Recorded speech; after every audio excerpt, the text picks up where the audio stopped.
Last year I spent 6 months participating in what I was told was a psychological experiment. I found an ad in my local paper looking for imaginative people looking to make good money. Since it was the only ad that week that I was remotely qualified for, I gave them a call, and we arranged an interview. They told me that all I had to do is stay in a room, alone, with sensors attached to my head to read my brain activity, and while I was there I would visualize a double of myself. They called it my tulpa. It seemed easy enough, and I'd agreed to do it as long as they told me how much I'd be paid. And the next day I began. They brought me to a simple room and gave me a bed, and then attached sensors to my head and hooked them to a little black box on a table beside me. They talked me through the process of visualizing my double again, and explained that if I got bored or restless, instead of moving around, I would visualize my double moving around, or try to interact with him, and so on. The idea was to keep him with me the entire time I was in the room. I had trouble with it for the first few days. It was more controlled by any sort of daydreaming I'd done before. I'd imagine my double for a few minutes, and grow distracted. But by the fourth day I could manage to keep him present for the entire 6 hours. They told me I was doing very well. The second week they gave me a different room, with wall-mounted speakers. They told me they wanted to see if I could still keep the tulpa with me in spite of distracting stimuli. The music was discordant, ugly, unsettling. It made the process a little more difficult, but I managed nonetheless. The next week, they played even more unsettling music, punctuated with shrieks and feedback loops. It sounded like an old-school modem dialing up, guttural voices speaking in some foreign language. I just laughed it off. I was a pro by then. After about a month, I started to get bored. To liven things up, I started interacting with my doppelganger. We'd have conversations or play rock, paper, scissors, or I'd imagine him juggling or breakdancing or whatever caught my fancy. I asked the researchers if my foolishness would advertently affect their study, but they encouraged me. So I played and communicated, and that was fun for a while. And then it got a little strange. I was telling him about my first date one day, and he corrected me. I'd said my date was wearing a yellow top, and he told me it was a green one. I thought about it for a second, and I realized he was right. It creeped me out, and after my shift that day, I talked to the researchers about it. You're using the thought form to access your subconscious, they explained. You know on some level that you were wrong, and you subconsciously corrected yourself. Now, what had been creepy was suddenly cool. I was talking to my subconscious. It took some practice, but I found that I could question my tulpa and access all sorts of memories. I could make it quote whole pages of books that I'd read once, years before, or things I was taught and immediately forgot in high school. It was awesome. And that was around the time I started calling up my double outside of the research center. Not often at first, but I was so used to imagining him by now that it almost seemed odd not to see him. So whenever I was bored, I'd visualize my double. Eventually, I started doing it all the time. It was amusing to take him along like an invisible friend. I imagined him when I was hanging out with friends or visiting my mom. I even brought him along on a date once. I didn't need to speak aloud to him, so I was able to carry out conversations with him, and no one was the wiser. I know that sounds strange, but it was fun. Not only was he a walking repository of everything I knew and everything I'd forgotten, he'd also seem more in touch with me than I did at times. He had an uncanny grasp of the minutiae of body language that I didn't even realize I was picking up on. For example, I thought the date I brought him along on was going badly, but he pointed out how she was laughing a little too hard at my jokes and leaning toward me as I spoke, and a bunch of other subtle clues I wasn't consciously picking up on. I listened, and let's say that the date went very well. Now, by that time, I'd been at the research center for 4 months, and he was with me constantly. The researchers approached me one day after my shift and asked me if I stopped visualizing him. I denied it, and they seemed pleased. I silently asked my double if he knew what prompted that, but he just shrugged it off. And so did I.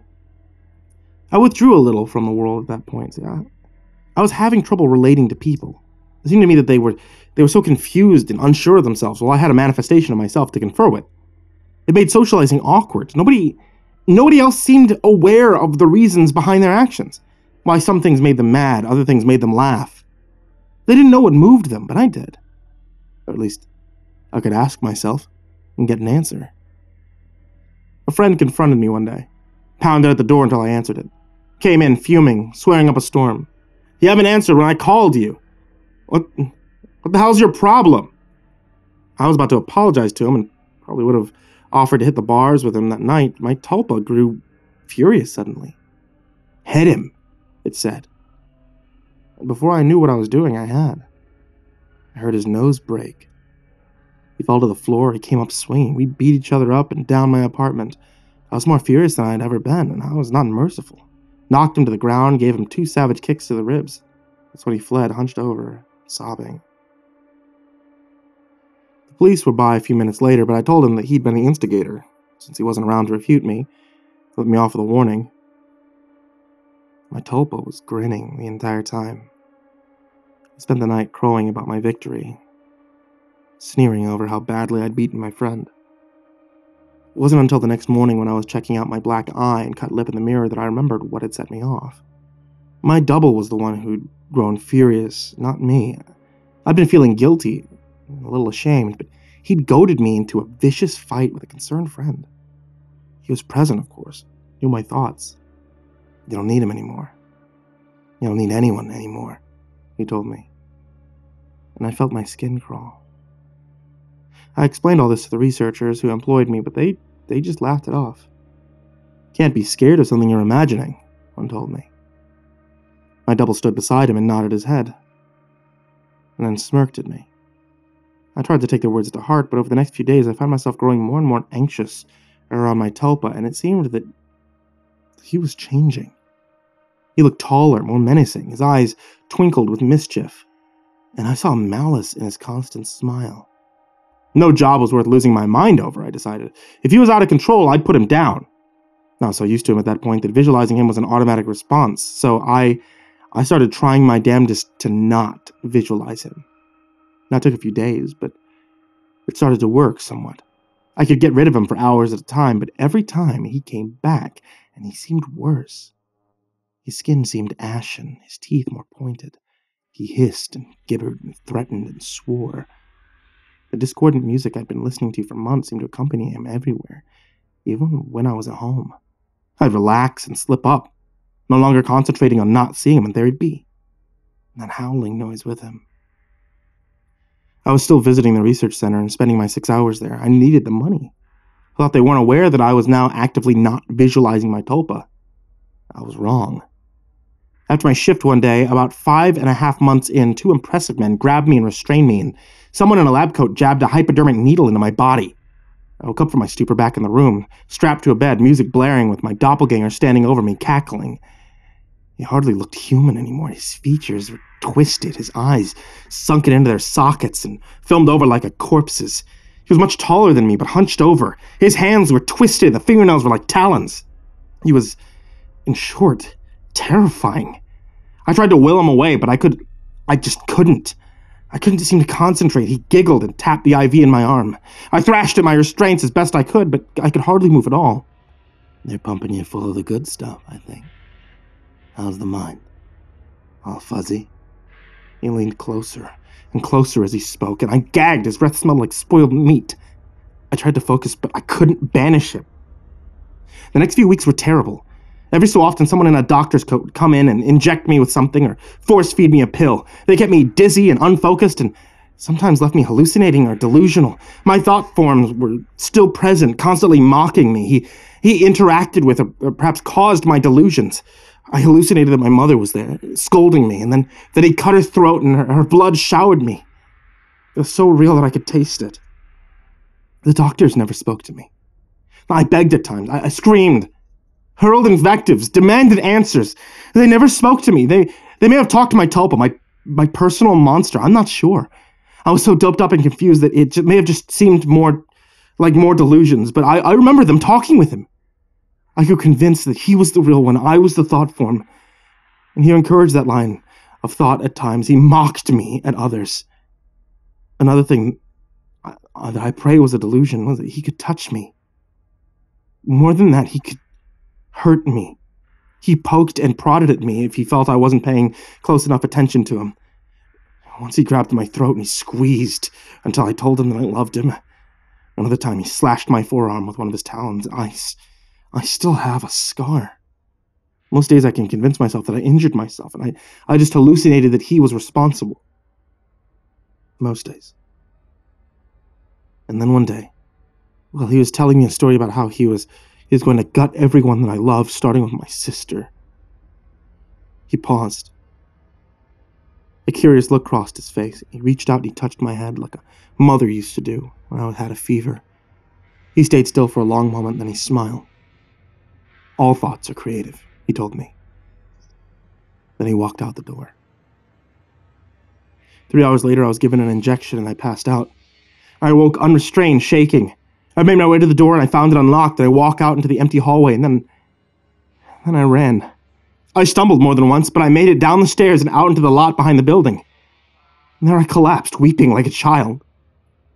I knew I had to keep moving, but I couldn't manage it. I got home eventually. I don't remember how. I locked the door. I shoved a dresser against it. I took a long shower and I slept for a day and a half. And nobody came for me in the night. Nobody came for me the next day or the one after that. It was over.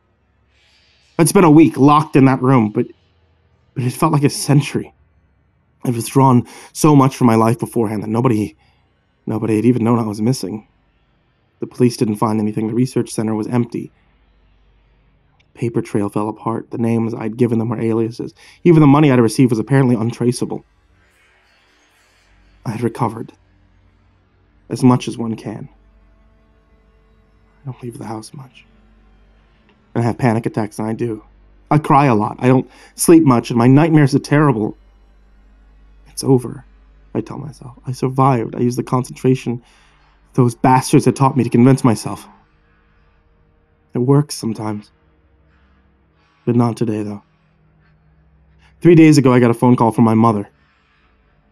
It's been a tragedy. My sister's the latest victim in a killing spree, the police say. The perpetrator mugs his victims, and he guts them. The funeral was this afternoon. It was as lovely a service as a funeral can be, I suppose.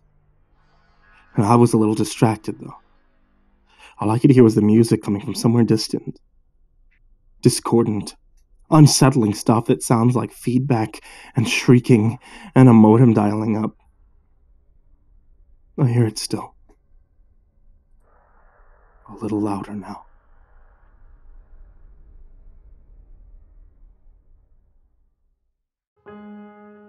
Hey there kids, it's me, Mr. Creepypasta, and I just wanted to tell you thank you for watching tonight's video. Because this is October, I'm gonna make this nice, short, and sweet. If you'd like to help support the show or the podcast, head over to patreon.com/MrCreepyPasta. If you'd like to get yourself some new Halloween and creepypasta-inspired teas, you can head over to etsy.com/shop/ivorymonocletea. And if you want to catch me, Creeps McPasta, and Mew during our live Halloween tour around the southern US, head over to creepypasta.shofetti.com. That's creepypasta.shofetti.com. Hang on to your hats, kids, because this year is a 31-day Halloween countdown. Happy Halloween and sweet dreams.